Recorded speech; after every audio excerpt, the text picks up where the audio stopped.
ଜୟ ଜଗନ୍ନାଥ। ମୁଁ ମୁଁ ଆଗରୁ ଗୋଟେ ମଦ ବେଚରେ ଭିଡ଼ିଓ କରିଥିଲି ତ ସେ ଭିଡ଼ିଓରେ ଖାଲି ମଦ ବେଚରେ କହିଥିଲି। ତ ଆଜି ମୁଁ ଗୋଟେ ଭିଡ଼ିଓ କରିଛି ମଦ ବେଚରେ ଆପଣମାନଙ୍କୁ ଦେଖେଇ ଦେଉଛି। ତ ମଦ ପିଇଲେ ଆପଣମାନଙ୍କୁ କ'ଣ ଲାଭ ହୁଏ। ମୁଁ ତାଙ୍କୁ ଉଠିବାକୁ ଯାଉଛି, ମୁଁ କହୁଛି ଆଉ କେହି ମହୁଲି ପିଅନ୍ତୁନି। ଦେଖନ୍ତୁ ତାଙ୍କ ତଳିଆ ଭଳିଆ ସବୁ ଗଳି ପଡ଼ିଛି, ଆପଣ ଉଠନ୍ତୁ। ଏ ମଉସା ତମେ କ'ଣ ଶୋଇଛ ଏଠି? ଉଠିକି ଯାଅ ଘରକୁ। ଅଟୋ ଏଠି କେବେ ବି ଆସିବନି, ତମେ ଉଠିକି ଯାଆନ୍ତୁ। ଏତେ ମଦ କାହିଁ ପିଉଛ?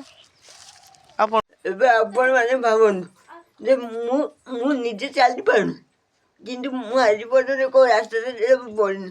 କିନ୍ତୁ ଆଜିକାଲି ଭଲ ଲୋକ ମଦ ବି ଏମିତି ରାସ୍ତାରେ ପଡ଼ୁଛି। ତ ମୁଁ ଆମ ଇଏ କରୁଛି ଯେ ରାସ୍ତାରେ ସବୁବେଳେ ଆମ ରାସ୍ତାରେ ପୁଲିସ ବୁଲାବୁଲି କରେ।